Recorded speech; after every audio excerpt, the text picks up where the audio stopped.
arrangements with Monica and fantastic people who are able to get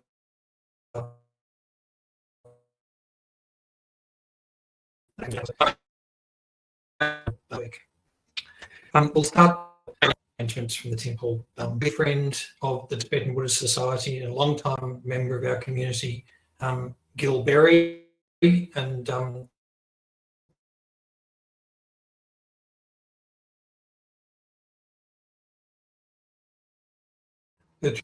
is made with the thought to the blessings of Buddhas, Bodhisattvas, and holy beings, including the kind Master Geshe Acharya Thubten Loden, that Gil and all of his families are held in their compassionate care at this time. And so we can meditate like that for a short period of time. So first, beginning with the prayer of praise to Shakyamuni Buddha. Tempa chunende dejin shepa, drachampa yangdapa tsope sanje, ripadang shapsu tempa, dewa shepa jitin chempa, jebu doe kalo jua, lana mepa ladang minamchi tempa, samje chumdende, Beljawa Shakya Dupala Shasalo Judu Chapsu Chiwo. Teacher, Bhagawan, Tathagata, Arhat, perfectly pure and complete Buddha, all-knowing, having poise, Sugata, apprehender of the world, navigator of beings to be subdued, incomparable, teacher of gods and humans, to the Buddha, the Bhagawan, the glorious conqueror Shakyamuni, we prostrate, make offerings, and go for refuge. And the refuge in bodhicitta prayer. Sangye chodang sochi chognam la, jang chubadu danye chab suchi. Darge jin so jepe so namji, drola penche sangye dropasho. To the Buddha, Dharma and Sangha, I go for refuge until becoming enlightened. Through the merit of my generosity and so on, I achieve Buddhahood to benefit all beings. To the Buddha, Dharma and Sangha, I go for refuge until becoming enlightened. With the merit of my generosity and so on, may I achieve Buddhahood to benefit all beings. The short mandala offering just in English. This ground, anointed with perfume and strewn with flowers, Mount Meru, the 4 continents, adorned with sun and moon, imagined as a Buddha land and offered thus, may all beings enjoy such pure lands.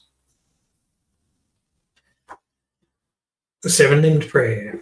I prostrate my 3 doors with a mind of respect and offer all actually arranged and mentally emanated offerings. I reveal all the downfalls and negativities that I have ever collected and rejoice in the virtues of individuals and superiors. Please remain perfectly abiding until samsara is no longer seen. I request you to turn the vast and profound wheels of Dharma. I dedicate the virtues of myself and others to the great enlightenment. The prayer of lineage of gurus. Body born from a million magnificent excellent virtues, speech fulfilling the hopes of infinite beings, a mind that sees all objects of knowledge precisely, I bow my head to the chief among the Shakyas. Supreme sons of the incomparable teacher, carrying the load of all the conqueror's deeds by their emanations appearing in countless realms, I prostrate to Maitreya and Manjushri. The mother of conquerors is difficult to fathom. The precise thought is in commentaries written by Jambuvipa's ornaments, Nagarjuna and Asanga. I prostrate at the feet of those most renowned in the 3 realms. From these 2 great chariots come the excellent lineages of the paths of profound view and vast deeds, their essential points gathered thoroughly and without fault. prostration to the lamp, holding this treasury of instruction. Giving explanation through compassion by seeing precisely and completely the essential points of all paths of Sutra and Tantra, holder of the conqueror's entire holy Dharma, prostrations to the glorious Losang Drogpa. I, seeing all the infinite teachings, supreme way of crossing for those entering the journey to liberation, moved by compassion to deeds skilled in method, prostrations to the spiritual masters who make everything clear. And the great treasury of excellence, prayer of the path to enlightenment.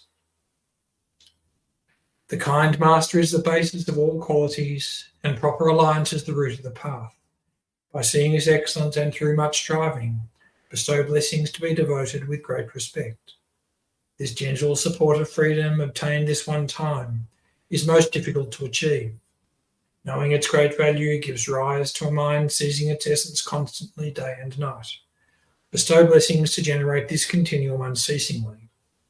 It is like a bubble in water, this constantly moving body and life. Thus remember the swift collapse of death. Beyond death, like body and shadow, white and black karmic results follow after. By gaining firm certainty in this, the master faults, subtle and very subtle, are abandoned, and the accomplishment of all virtuous collections completed. Bestow blessings to ever retain conscientiousness. The qualities of samsara are unfit to be trusted. The door to all suffering. Do not be content with these enjoyments. By knowing its defects, bestow blessings to develop a great aspiration for the bliss of liberation. By that pure thought, great conscientiousness is drawn forth, and mindfulness and awareness of the individual liberation, the root of the teachings. Bestow blessings to make this the essential practice. Just as I myself have fallen into samsara's ocean, all living beings, its mother, are also like that. By seeing the responsibility for the liberation of beings, bestow blessings to be trained in supreme bodhicitta. However, by merely generating the mind, if not acquainted with the three aspects of ethics, enlightenment will not be attained. By seeing this excellence, bestow blessings to train with strong effort in the vows of conqueror sons. Pacifying distraction toward perverse objects, by way of proper analysis of the perfect meaning, bestow blessings to swiftly and continuously generate the path related to the union of calm abiding and special insight. Thus becoming a vessel trained in the common paths, into the Vajrayana, supreme evolution of all vehicles, bestow blessings to engage the easy path itself, that sacred way of crossing for fortunate beings. The base of practice for the two aspects of attainment is when guarding the pure vows of commitment is found to be genuine and certain. Bestow blessings to protect them even at risk of life. Then, by understanding properly the important points, which are the essence of the two stages of the Tantra classes, bestow blessings to practice according to these holy teachings with continuous effort in the supreme four-session yoga. Like that, may the spiritual friend revealing the gentle path and the friends of proper practice stand firm. Bestow blessings to quickly pacify the masses of outer and inner hindrances. In all rebirths, may I never be parted from perfect gurus in the enjoyment of the glorious Dharma. By utterly completing all qualities, paths, and grounds, may I quickly achieve the state of Vajradhara.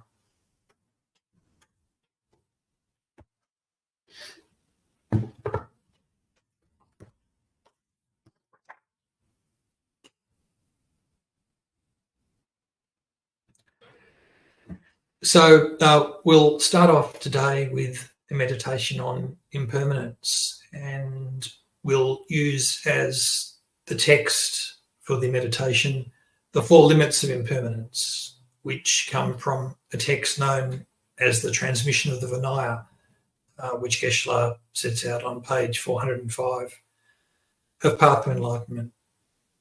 So we mentioned this verse last week when we were talking about the six sufferings, the fifth of which is change of status, and the four limits of impermanence. The third of or the second of those rather, is that every rising ends in falling, and hence relevant to that point. But the 4 limits themselves are a really good way of meditating on impermanence. And in general, in many different ways, meditation on impermanence is a really effective and powerful part of our Dharma practice. So at the most basic level, it's powerful because it's reality-based. So it corrects the unrealistic assumptions that we carry around with us, that things are, that we, ourselves and others are going to carry on in much the same way as they are at the moment. That is, that they have this quality of permanence.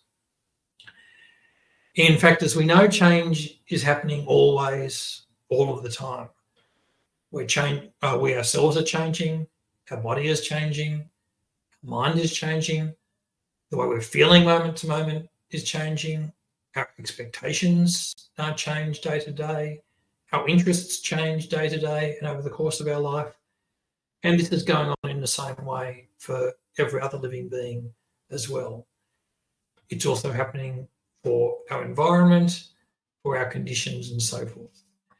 And this is inevitably the case because all products are impermanent. So this is the first of the 4 Buddhist seals. So the 4 Buddhist seals are a set of 4 principles or 4 axioms that were used to help differentiate Buddhist schools of philosophy from non-Buddhist schools of philosophy in ancient India. So the first principle that is definitive of a Buddhist school of philosophy is that all products are impermanent. This is the first of those 4 seals. And as with all things, we should analyse that, or it's most useful if we analyse that ourselves, see if we can contradict it, see if in our own experience, in anything we can imagine, if we could conceive of any product that isn't impermanent, that is, that doesn't undergo change at some point. So we are a product, we arise from causes, other living beings equally arise from causes, our environment arises from causes, our body arises from causes, our mind arises from causes, and so therefore they're products. And because they are products, they therefore will change. In fact, subtle impermanence, which is the most important form of impermanence, tells us that these things are changing moment by moment. At a growth level, we don't know how the circumstances in our life are going to change in future. We don't know when significant changes in our circumstances are going to happen, but it's certain that they will, because they are a product. And the more that we build a stronger sense of this, that is, the more we become acquainted with the reality of this, the more resilient we are when big changes happen in our life. When, for example, we're separated from others, and in circumstances where that's really hard and difficult. When there are changes in our family, when there are changes in our work, when there are changes in our community, and so forth.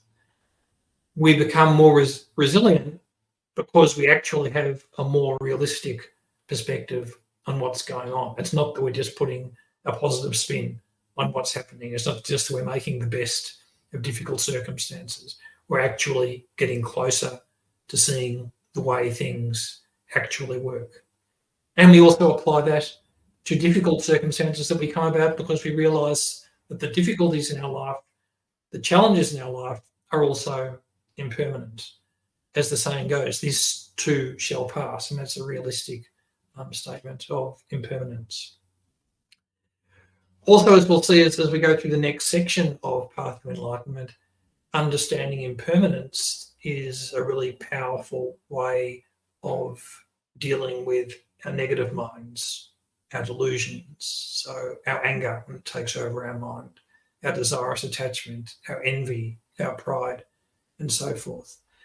And This is one of the reasons that the Buddha said that meditation on impermanence is like an elephant's footprint. So just as the elephant makes the strongest and clearest footprint, that makes the strongest and clearest impression on the earth, so meditation on impermanence is a very quick way of making a powerful impression on our own mind. And so now we'll do a meditation on these 4 limits of impermanence.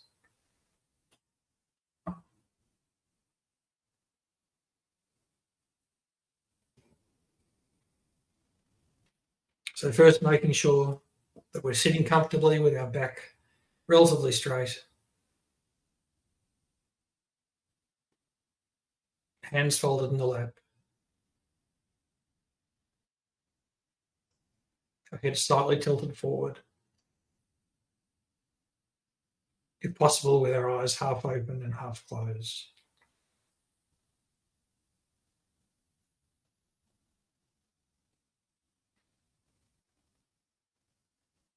Arms extended out slightly from the body at the elbows.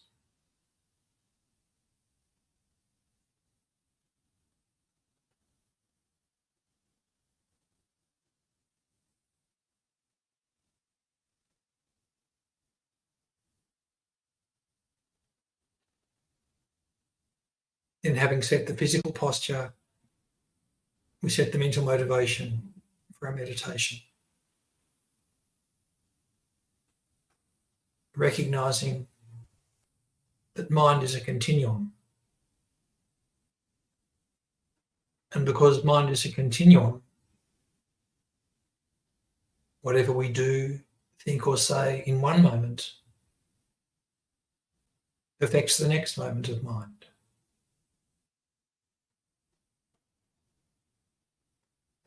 Therefore, the time that we spend in meditation will definitely, no doubt, affect our future experience.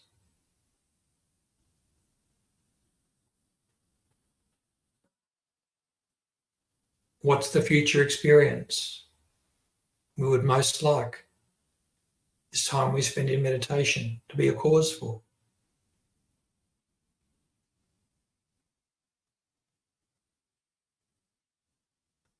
The most positive result we could imagine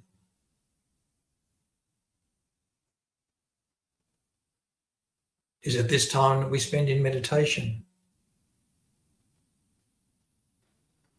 is a cause not only for our own peace and happiness to develop,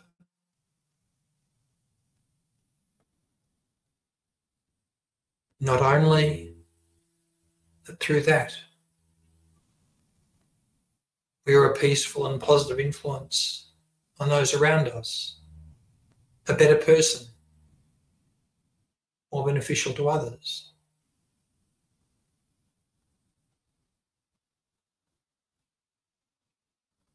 But rather that we eliminate all of our limitations so that we have unlimited great compassion, unlimited great love, unlimited wisdom,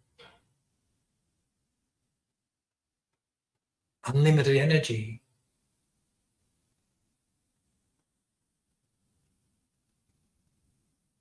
and that through this, to achieving the state of enlightenment, we quickly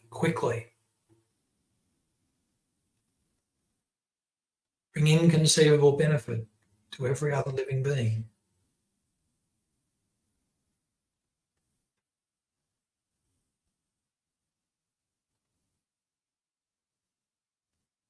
So we can reflect on this motivation for a short time.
Then we can meditate on the first of the 4 limits of impermanence. Every collection ends in dispersal.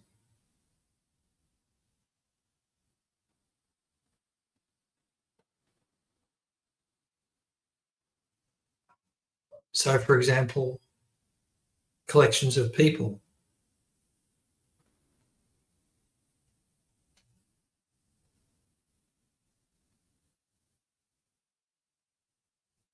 So, for example, we come together with our family or friends for a period of time. But having come together, inevitably and necessarily, that collection will disperse.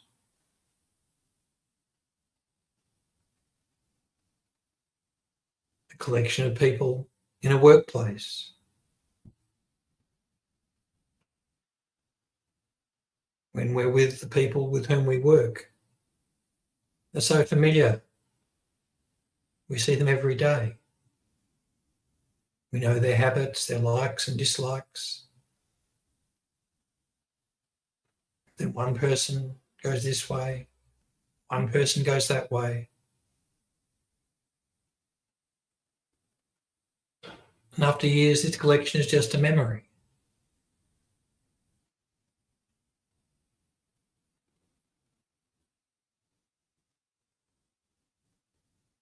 Collections of people at our Dharma Centre. Over 30 years, so many different people coming to teachings, retreats, festivals, and so forth.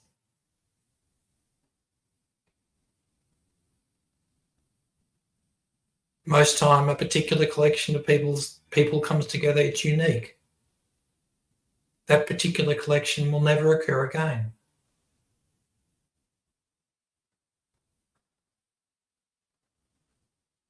Every relationship we have with others, with groups, is like this.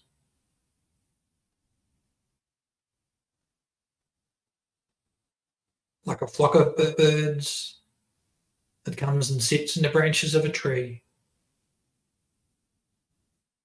and then fly off and go in their different directions.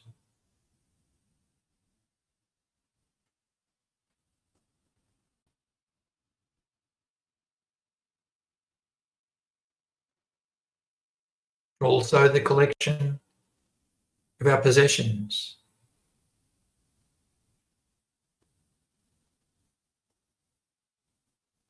Our furniture, our books, the things in our house that have personal meaning to us.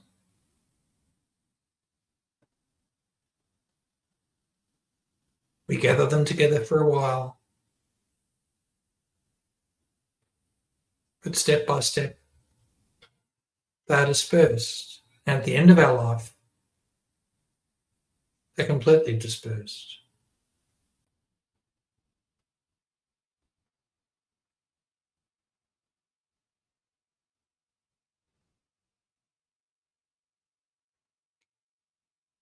See if we can try to think of any collection of objects or people that can sustain itself permanently.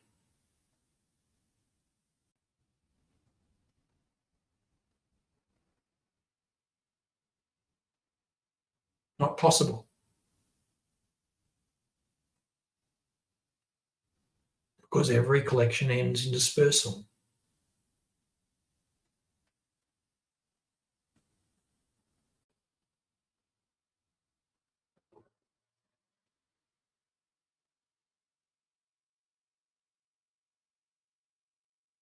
The second limit of impermanence is that every rising ends in falling.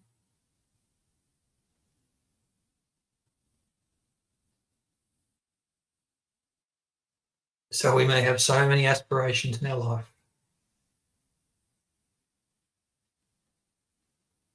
have this position or that position.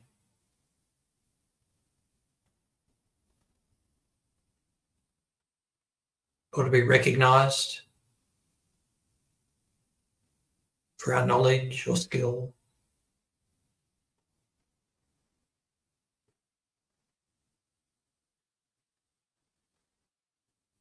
And for a while, we may feel that we have achieved great success.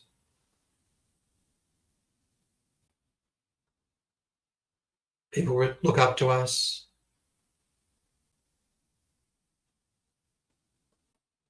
What we think and say is important to them.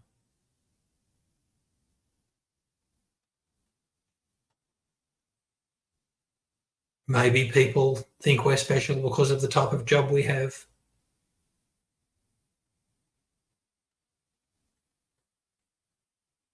Or because of things we've done in our life.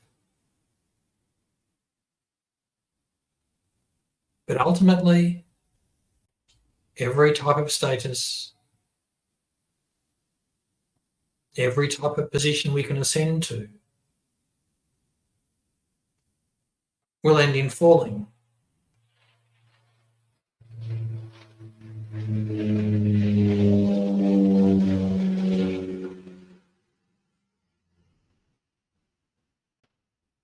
We can be the most powerful person in the world, such as the President of the United States, the most powerful person in Australia, say our Prime Minister, the most powerful person in the biggest corporation. We can be a venerated spiritual leader, such as His Holiness the Dalai Lama or Pope Francis.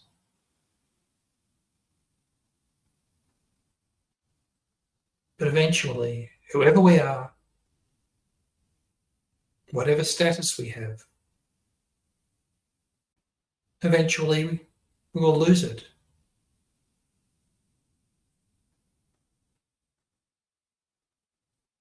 Because every rising ends in falling.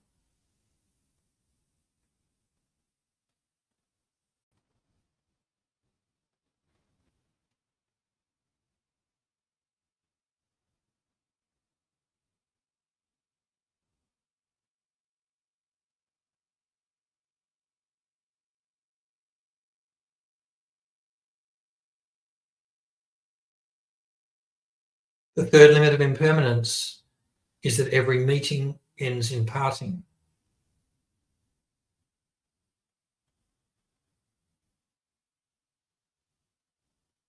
So we meet so many people over the course of our life. But every one of those people that we encounter, without exception, we will be separated from. Having met, it is inevitable that we will part.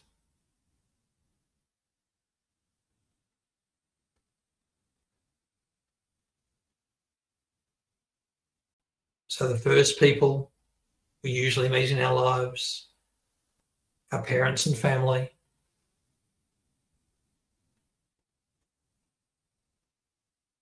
we spend years and years of childhood living together in the one place. We may be extremely close.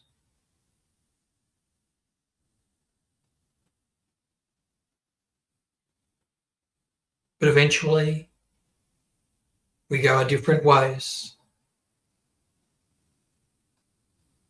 Children go and live in other places.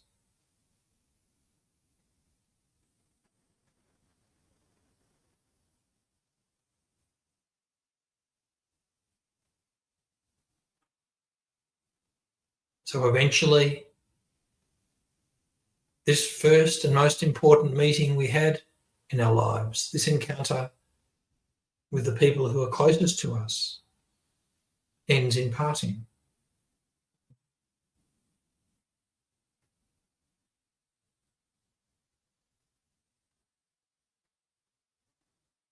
Some of the people we encounter in this life, we may only meet once and for a few minutes or seconds. For example, we walk into a shop we've never been to before, buy something, exchange a couple of words with the shop assistant, walk out and never see them again. But it's actually the same as with the people that we're closest to. Just the time scale is different. But every meeting ends in parting.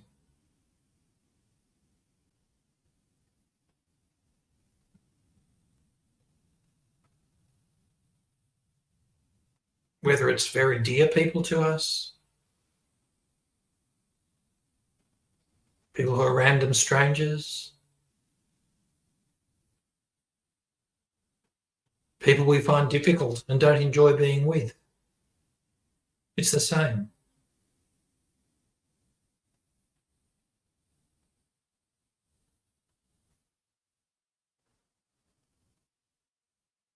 So again, we can apply this to our own life, recognizing that every meeting ends in parting.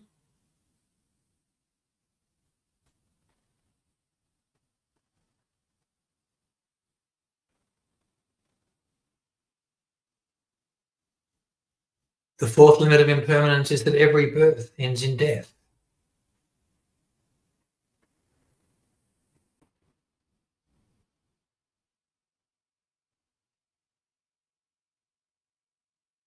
Having born, ultimately, there can only be one outcome. Doesn't matter what we do,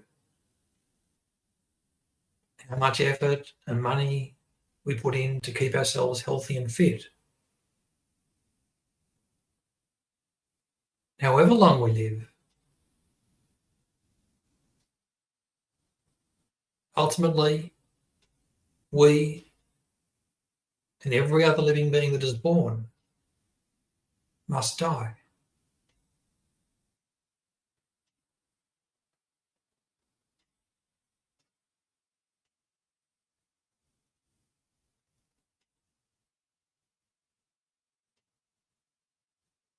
Whether we like to think about this or not, whether we find it difficult to think about this or not,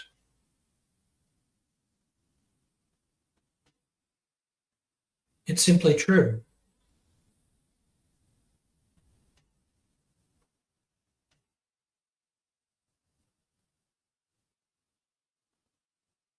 Bringing our mind to recognize this is simply seeing what is.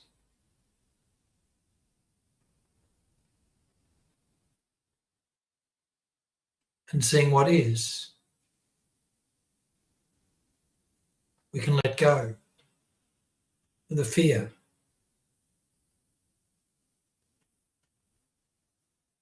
uncertainty.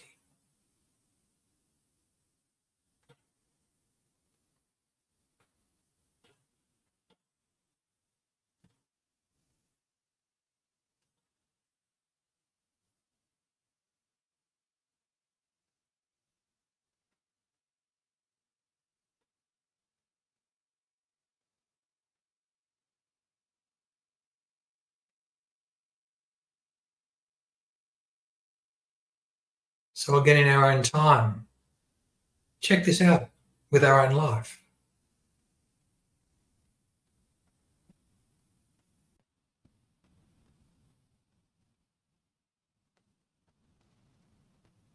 Contemplating all the collections and how they are dispersed.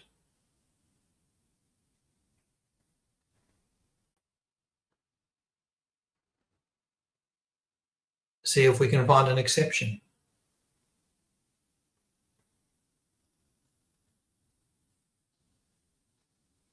Look for examples in our own life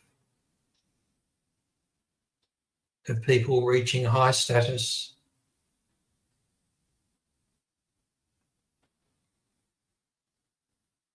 Can we find any that are able to keep it continuously, never lose it?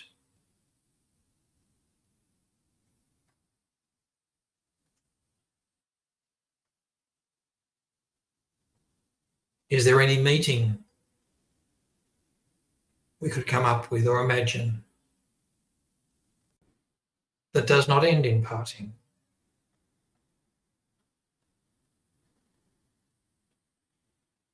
Any birth that does not end in death?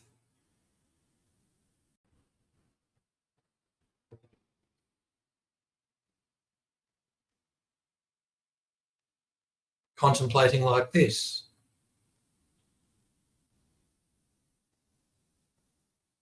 we develop our own wisdom of impermanence.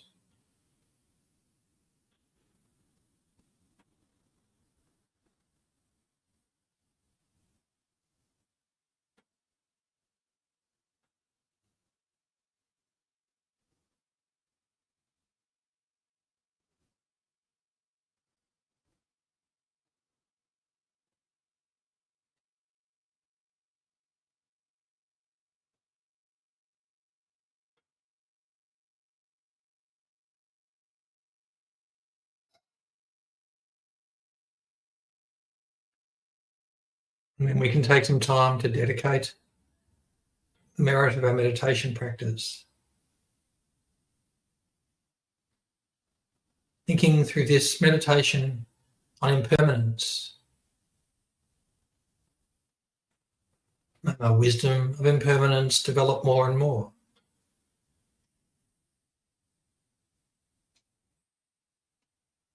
With this foundation of wisdom, all my good qualities develop more and more.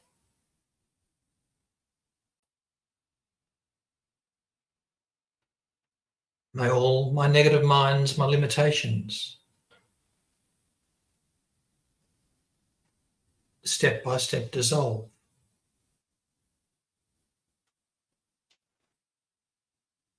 Through this, may I quickly, and for the benefit of every other living being without exception, excluding none,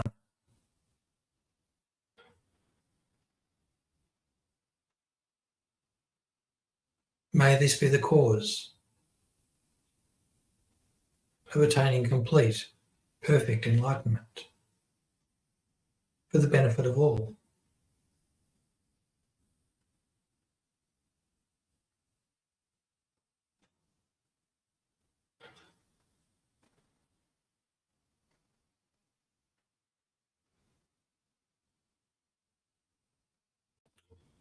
And we can release our attention and conclude the meditation.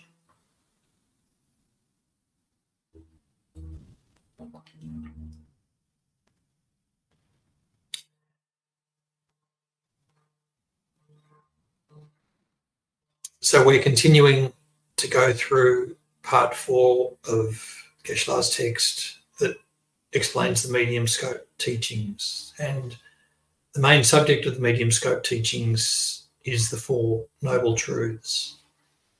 And as we've said before, briefly, the 4 explain true sufferings, or firstly, why any experience of psychic existence is ultimately going to be unsatisfactory. The second is true cause, so why it is that we experience psychic existence and its faults, what the causes of psychic existence, what the causes of true sufferings are. Thirdly, that by understanding the causes of psychic existence and reversing or removing those causes, we can end the experience of psychic existence. We can achieve nirvana or liberation from psychic existence. And this is the third truth of true cessation. And finally, the actual method or path to removing the causes of psychic existence. And this is the fourth truth, or true paths. So we've been covering so far the first noble truth, true sufferings, which is explained in chapter 13 of Path to Enlightenment. And there are just some brief final comments before we go on today to the second truth. So firstly, and continuing some of the themes we've talked about so far, it's really important to understand what the first noble truth, true sufferings, is saying. It's not saying that all of our experience is or should be miserable and unhappy. We do have enjoyment. We do have positive times in our life. But if we reflect on our own life, if we observe our own mind and our own experience, we can see that ultimately we only want enjoyment. We only want positive times. There's not one moment in our life that we feel that we would like to have a headache, that we would like to be abused, that we would like to be ignored or hungry or fatigued or sick or any of those things. But while we're in psychic existence, that wish to have continuous, reliable happiness and enjoyment can never be fulfilled. Difficult circumstances will come up without any effort on our part and without any order or predictable timetable. And even the most enjoyable experiences can't ultimately or permanently satisfy us. They can't bring us continuous, reliable, secure happiness. If we think about the best, most uplifting, fulfilling experience in this life, if that was capable of fully satisfying us, then we'd still have that continuous enjoyment and happiness. It would never wane. But because it doesn't have, because we are beings in psychic existence, at the moment, nothing we experience can bring about that lasting, reliable happiness, enjoyment, and fulfillment. Now, the aim of Dharma practice is ultimately to eliminate the first truth completely, not simply to reduce it, not to make things better, but actually to eliminate true sufferings altogether. But that doesn't mean that in the course of our practice we can't use difficult circumstances as part of our practice. So Geshe explained earlier in the medium scope teachings earlier in chapter 13 that in order to develop renunciation, we need to have an understanding of the first noble truth, and we need to have an understanding of renunciation in order to be able to develop true great compassion and true great love, for example. Geshe would often say to people individually, and often in the course of teachings, that if we're unwell at a particular time, that it's useful for us, even though we can't say this to somebody else who is well, we can think to ourselves, well, today it isn't just me who's feeling unwell, who is sick. On this earth today, there are so many people experiencing different types of illness, different types of sickness, and many of them most likely much more severely sick than I'm feeling at this moment. Many of them having chronic sickness throughout their lives. And through this, we're able to put our own experience into some type of perspective. And importantly, through this way of thinking, we can also develop compassion. We can connect our own experience to the experience of all of our other fellow living beings. Also, by reflecting like this, it helps us to develop the mind of patience. And in fact, the teachings on the perfection of patience make the point that unless we have come across difficult people and difficult circumstances, it's actually not possible to develop patience. And we need to develop patience in order to be able to develop the perfection of patience. And we need to be able to develop that in order to attain enlightenment. That illustrates another point from the teachings on leisure and fortune, that one benefit of the type of human rebirth that we have, or one of the aspects of the value of such a life, is that it has value in every instance. So that if we're skillful, every experience that we have, even difficult circumstances, we're able to turn into the path to enlightenment. And of course, the wonderful teachings on mind training in the Great Scope part of Path to Enlightenment go into more specific detail about turning adverse circumstances to the path to enlightenment. So that's a useful thing to bear in mind, because otherwise we can fall into the trap of thinking, sure, I know about suffering, these teachings make me feel uncomfortable. I'd much rather go and spend time contemplating something really interesting or intriguing like emptiness, or something really uplifting such as great compassion and great love. But we can't do that effectively unless we familiarise ourselves with the First Noble Truth as well. So Geshe also has some final comments at the end of chapter 14, at the bottom of page 413 and going over to page 414. And the point that he makes here is that the reason for meditating on all of these different types of suffering, the 8 types, the 6 types, and the 3 types, is that by becoming very familiar with them, by understanding our own life in terms of these types of ideas, is that we become strongly motivated to avoid this type of experience in future, as we would be motivated to avoid a serious disease. And using that analogy, Geshe makes the point that if we do have a disease or an illness, if we just sit around saying, I'm sick, that's not going to heal the disease. That's not going to cure it. We need to use medicine in order to heal the disease. And in the same way, reflecting on true sufferings isn't just intended to leave us high and dry with the thought that our position in cyclic existence is one, or cannot be satisfactory. It cannot be reliably and sustainably satisfactory. That's not the end point. That's not the objective. It's only useful if it motivates us to do something about it. And the first thing that would motivate us to do is to figure out why that is the case. What is the cause of the experience of cyclic existence, of the adverse experiences that we have, and of the fact that even pleasant experiences, we can't sustain our enjoyment and fulfillment reliably. And that leads us to the second noble true cause. And Geshe begins the discussion of that in chapter 14 of Path to Enlightenment. So before we leap into this, I'll put this briefly in the context of the outline, but I won't go into the full detail because we've done that a few times already. But briefly, the medium scope teachings, there are 4 main divisions of that. The first and biggest of those divisions is the actual training.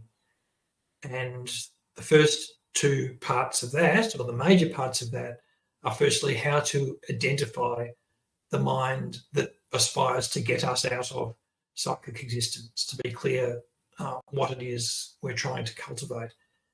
And secondly, the method, how we go about actually doing that, how we go about generating the mind that aspires us in the moment, day by day, to change our situation, to escape from cyclic existence. How do we go about doing that? There are 2 main ways that we do that. The first is to contemplate suffering and its sources. And contemplating suffering and its sources, which is where we are at the moment, that has 2 parts as well. So the first thing we do is that we contemplate, so it's referred to, the division is called contemplating suffering and its sources. So the 2 parts are firstly contemplating suffering. We do that to understand the disadvantages of cyclic existence. That's what we've just covered in chapter 13. And secondly, we contemplate its sources. So the next division is how one engages in cyclic existence by way of true source. And that's covered by chapter 14 and 15. So that's the major division that we're going through at the moment. This division, how we engage in cyclic existence by way of true source, the major divisions of that are outlined on page 415 of Path to Enlightenment, and there are 3 of them. Firstly, how delusions arise, which will be covered in this chapter 14. Secondly, how karma, or the way karma is created in dependence on delusions, which is also in chapter 14. And thirdly, the way one dies and is conceived, which is picked up in chapter 15. So these 3 points, these 3 subject headings, how is it that they work together? So the first one, how delusions arise, the principal cause of psychic existence of true sufferings is delusion. And delusions are the basis of negative karma. Negative karma leads to death and rebirth that is conditioned by karma and delusion. So the 3 major subject headings that this chapter has relate to those 3 points. How delusions arise, where they come from. Secondly, how karma is created on dependence of those delusions. And for the third, the way one dies and is conceived, how it is that this cycle of psychic existence plays out based on karma and delusion from one life to the next. And that's also taken up in a different way in chapter 16, which covers the 12 dependent links. So chapter 14, we're looking at the first 2 of these, as I mentioned, and the first is how delusions arise. And Geshe starts explaining that on the top of page 416 of Path to Enlightenment. How delusions arise. So to understand delusions, we need to understand 4 main things. Firstly, what they are. Secondly, how they are developed or how they come about. Thirdly, what causes them.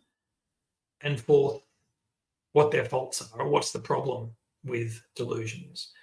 And those questions are explained in each of these 4 divisions. Identifying the delusions, which explains what delusions are exactly. How delusions arise, which explains the process that we experience by which delusions arise in our life day by day and in the moment. Thirdly, the causes of delusions, or the more fundamental causes of the things that are generating delusions continuously. And fourthly, the faults of delusions, why it is that they are a problem. Also, just a point on terminology. So delusion is an English translation of a Sanskrit term, which is something like klesha varana.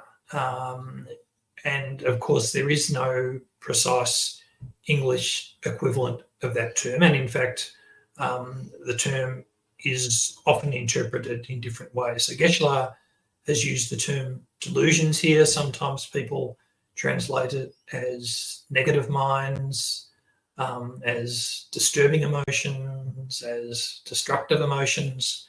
So there are numerous different ways of explaining it. And each of them has positives and negatives.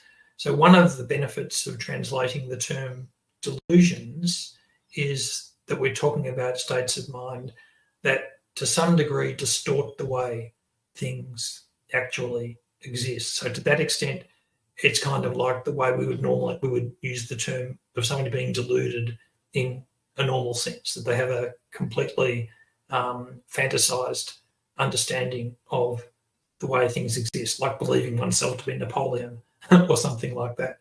So certainly we're not saying that delusions are pathological states of mind like that, but nonetheless, they do have this element of distorting reality. But there are lots of different ways of defining it or thinking about it.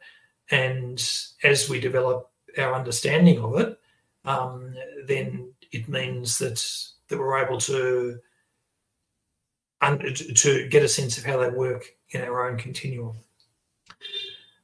The foremost way that we get to understand how they work is by using the definition of delusions that Geshe explains here. So Geshe leads off the discussion by firstly explaining the common characteristics of deluded minds generally, and then by talking about the characteristics of specific types of delusion, such as anger, desirous attachment, pride, etc.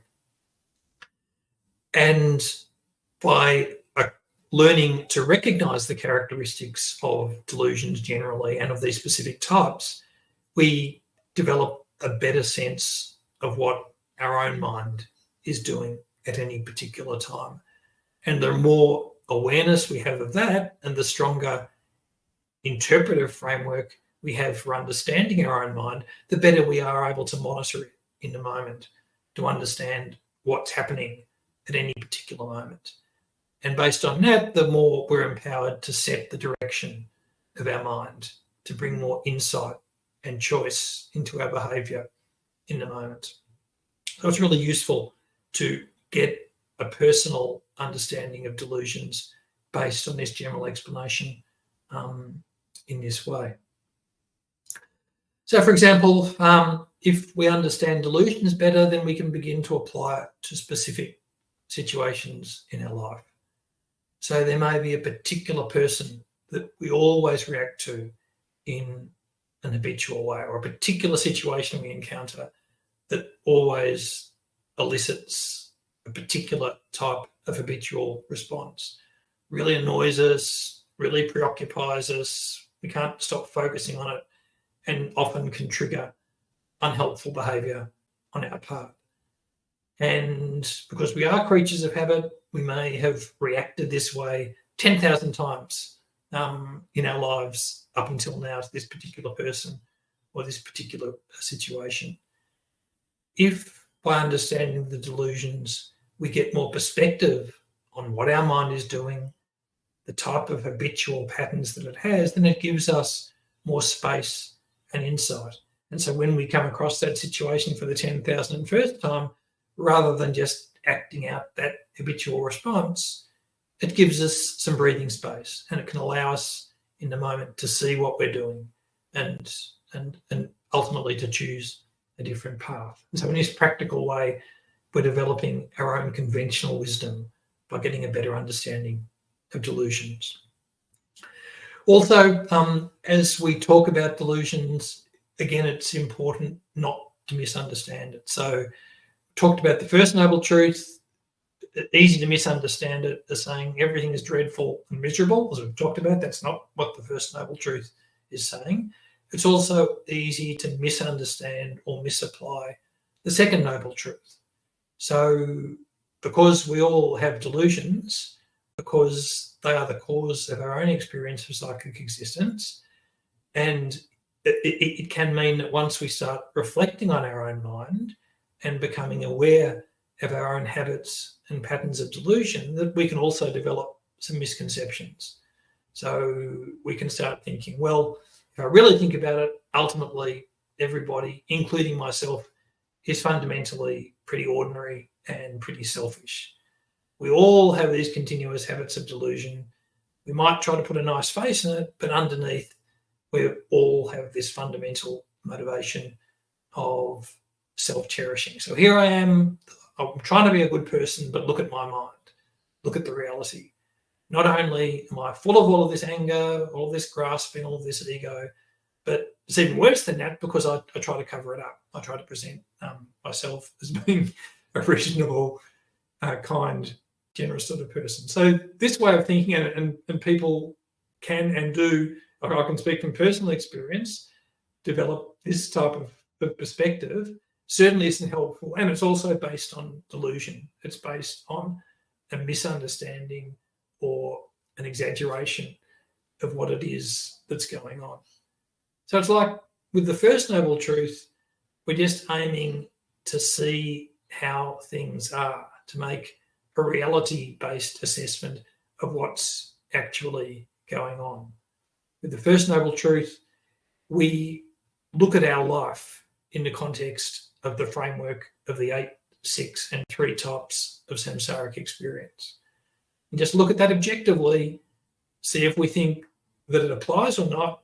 And if we do we really think that with the way that our mind works, we can find a way for ourselves and others of being continuously happy and satisfied or not. Do we actually think we can do that? So we simply look at it in that way, putting to one side any emotional reaction we might have to the question, or to even try to think about it. So likewise, when we're thinking about the delusions, we just evaluate it. We simply look at our own minds and others' minds, others' behaviour as they are. We try to put aside any emotional value judgment that we might have about our own mind, our own patterns of behaviour for the moment. Just look at it, how it is that our minds and our behaviour work. See our genuinely positive minds. See our compassion, our kindness, and our positive tendencies without judgment. See also the self-cherishing minds that we have without judgment. If we understand what our positive minds are, and if we understand where they lead, how they affect our relationships with others, how they affect the way we feel about ourselves and our life, then we want more of that. And if we understand where our self-cherishing minds lead, what they feel like, then we will definitely want to reduce them and ultimately get rid of them. There is nothing beneficial about them. But it also isn't beneficial to allow ourselves to beat ourselves up and to become unhappy or despondent based on the deluded states of mind that at the moment we all have. Those deluded states of mind are products. Because they are products, they are impermanent. Because they are produced by causes, if we eliminate the causes that are bringing rise to the delusions, especially the fundamental cause, then we won't experience them anymore. So important to bring that perspective to understanding the second noble truth. So Geshe begins with the general definition of delusion on page 416 of Path to Enlightenment. And the definition he gives here is that delusion is defined as a mental factor that, when it is generated, causes our mental continuum to be very unpeaceful. In the Lamrim Chenmo, the translation from that, Jetsun Tsongkhapa, says the same thing using slightly different words. So he defines delusion as a phenomenon that, when it arises, is disturbing in character, and that through arising disturbs the mind stream. So the main quality is this aspect of unpeacefulness, or of disturbing our mind, disturbing our peace. So in the Path to Enlightenment definition, it refers to a mental factor that, when it is generated, causes the mental continuum to be unpeaceful. So I've talked a bit about mental factors a few times already, so I won't go into all the detail of that again, simply to say that under Buddhist Abhidharma psychology, a mental factor is like an activity or function of the mind. So one way of thinking about mind, it's divided up into main minds or primary minds on the one hand, and mental factors or secondary minds on the other hand. So, for example, when we're talking about delusions are an example of this mental factor or secondary mind. So if we work through a case, our eye consciousness, which is an example of a main mind or a primary mind, or a visual consciousness, it perceives shape and colour.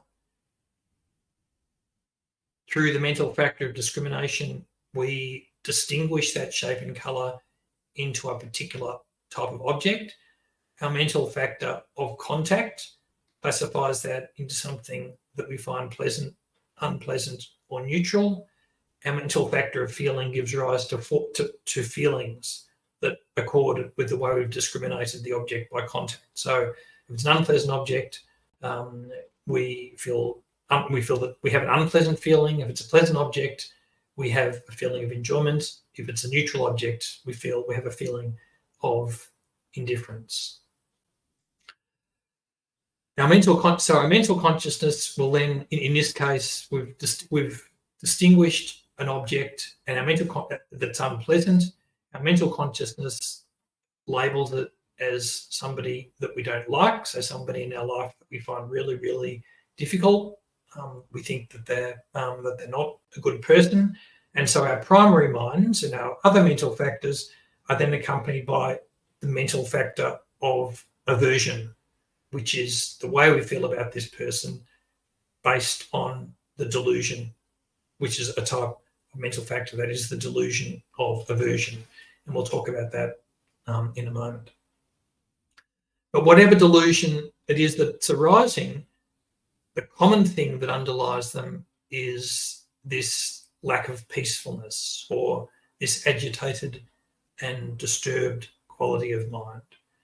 When our delusions are strong, our mind is the least relaxed. And some people have pointed out actually that it's a useful basic test at any one time to figure out whether our mind is strongly affected by delusion at that time. If at a particular moment our mind is agitated, we find it difficult to relax, it isn't peaceful, then that's a strong sign that at that moment some type of delusion is manifest. And the more we reflect on this and become familiar with this, that might also influence our behaviour. So we might decide that it's not a great idea to make some important life decision at a time when we're feeling really upset or unpeaceful or agitated like that.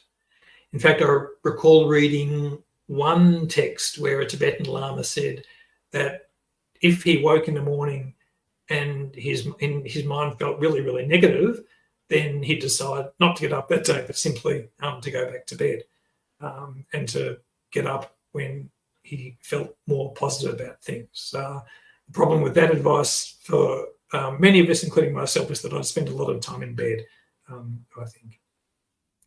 But still, if we do find that our mind is feeling agitated, lacking in peace, it's disturbed, then it is a good time to be aware, mindful of what's going on, and to be careful about what we do, say, and think at that time. So we've talked quite a bit about the faults of psychic existence, the various types of suffering, dissatisfaction that we are inevitably going to experience while our 5 aggregates are affected by delusion and karma. If we ask why that is, where is it coming from? The answer is because of delusion. The definition of psychic existence, we have 5 aggregates that are bound by delusion and karma, or more simply, we could say our body and mind, our experience, our conditions, they're driven, they're shaped by delusion and karma, moment by moment. But of those two, delusion and karma, it's actually delusion that's the more fundamental problem. Of the two, delusion and karma, our karmic potentials to experience results, to experience the results of suffering, for example, can only be activated by delusion.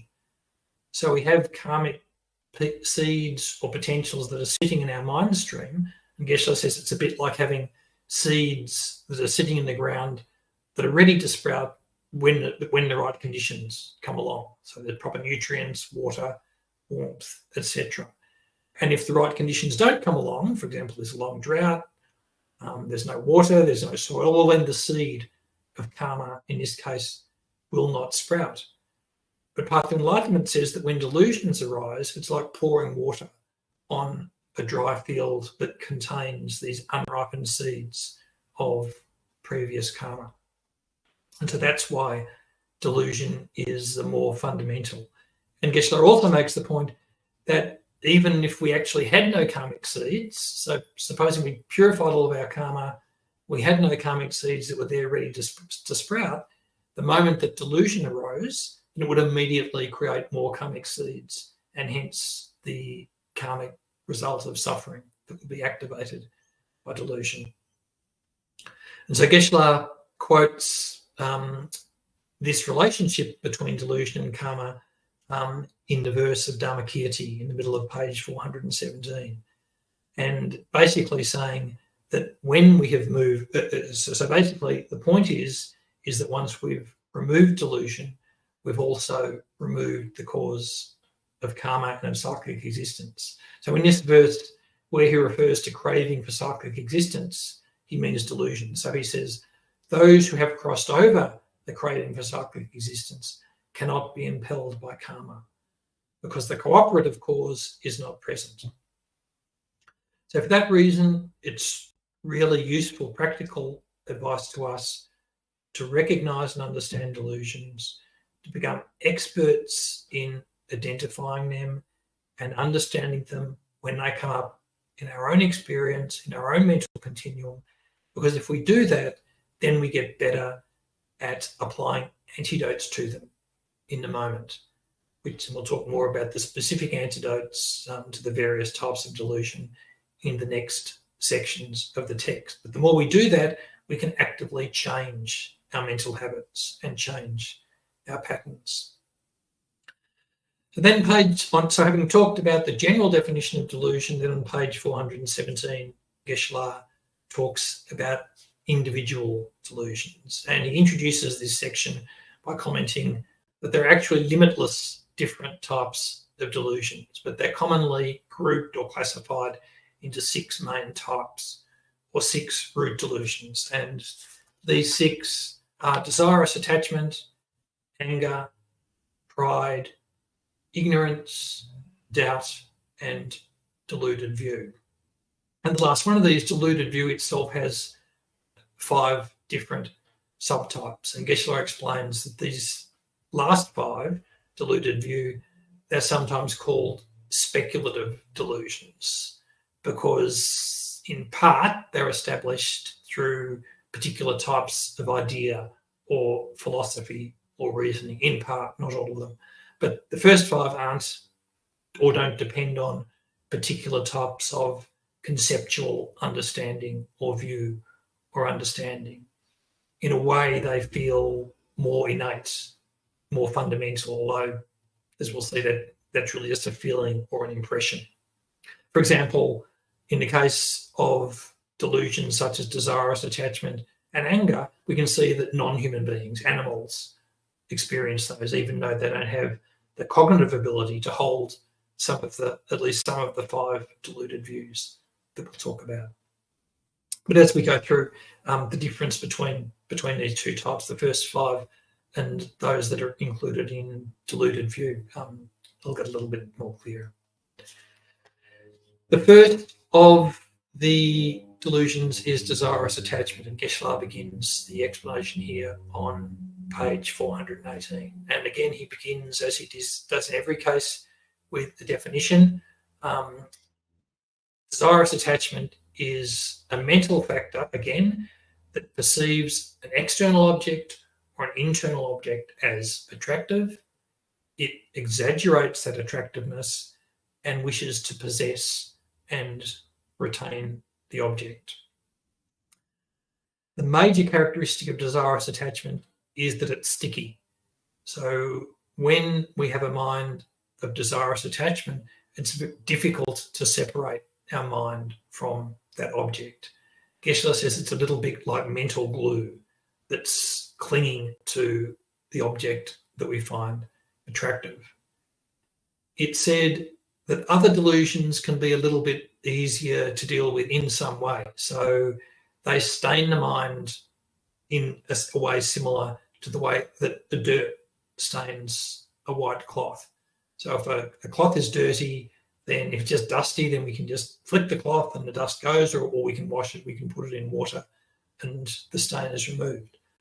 Desirous attachment is a bit more like an oil stain. So it's soaked into the cloth and it's more difficult to remove, more difficult to separate ourselves from the mind of desirous attachment. Geshe says that in order to explain it, he says that it includes mental states such that we'd think of as desire, attachment, a clinging mind, a possessive mind, a grasping mind, and so forth. And we can experience desirous attachment toward any object of the 6 senses, that is the 5 sense consciousnesses and the mental consciousness. For that reason, desirous attachment is pretty much experienced continuously because we're always in contact with one or more sense objects, and some of those will be objects of attachment. So even in dream state, for example, we have desirous attachment. In that respect, it's different from anger, for example, because we're not constantly in contact with objects that make us feel angry. Therefore, anger isn't pervasive in quite the same way as desirous attachment is. We can, again, we look at our own lives, our own experience. We can see that we can have desirous attachment towards our wealth, our possessions, our friends, our identity, such as our national identity, our political identity, our personal identity, towards our body. We can be attached to food, to sleep, to our appearance, to our life, to our career. Desirous attachment is most pronounced and obvious when we're strongly attached to another person. When we perceive another person who we're deeply attached to, then actually all that's going on is that the visual consciousness, the main mind, is identifying, experiencing the shape and colour of that person. And the mental factor of discrimination is discriminating that into the form of the person, which the mental consciousness is labelling as that particular person. What the mental factor of desirous attachment does on top of that is to impute this quality of attractiveness to that object, and then to exaggerate that quality of attractiveness. And based on that exaggeration that we are creating ourselves, we have this strong feeling that we need to be with that person, close to that person, or special in some way to that person. But all of this is merely coming from the mind, and specifically it's coming from our own mind. So there's some level at which we understand this, so we kind of get that the person who is at the absolute centre of our universe isn't perceived the same way by everybody else. But desirous attachment causes us to really to put that to one side, and we experience this person as someone that is unbelievably attractive, charming, delightful beyond belief. And we feel that this quality of this attractiveness, this thing that we absolutely have to have, is right there. It's somehow embedded in that person. And it's so much so that if we can't be with this person, if we were to be separated from them, our life would be colourless. It would be pointless. So this is a manifestation. This is the type of experience we have of desirous attachment at its most obvious. And we all experience this in some way at certain times. Opponents to the mind of desirous attachment, we can use these types of recognition to interrogate the mind of desirous attachment when it appears. So we can see that what we're really doing is just perceiving at the base level a shape and colour. And if we just deconstruct that shape and colour at the basic level, it's nothing special. If we isolated the shape of the person or the colour of the person from the person themselves, it doesn't produce that same response. Another powerful method of countering desirous attachment is the one we've talked about, recognising impermanence. However delightful this person appears to us right now, we're definitely going to be separated from them at some point.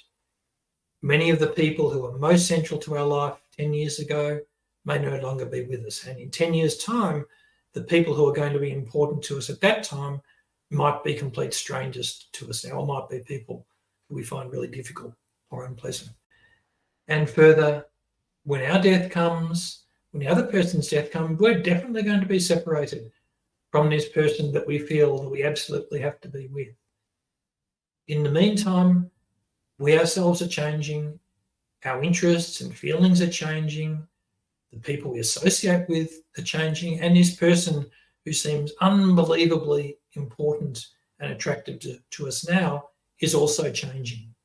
Their appearance is changing, their feelings are changing, their interests, their objectives in life are changing. So these strong impulses that we have to be with, to hold on to, and retain the object of attachment is ultimately, it's a pointless exercise. It's doomed to failure no matter what we do. The way we see the object is actually something we're creating from our own mind, but it's also always changing in any event. We have about as much chance of holding on to any object in this life that we're really strongly attached to as we would have going into the ocean and trying to hold on to a wave and trying to keep that wave static in the one position forever. Just not possible.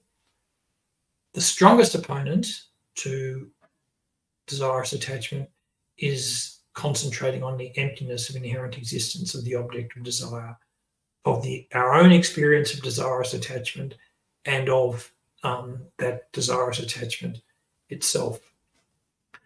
Again, it's important to note that all of these opponents are just based on reality, simply based on understanding what it is that's actually going on, simply based on understanding that this incredible appearance of attractiveness is being generated from our own mind. Those qualities that captivate us aren't out there in the object.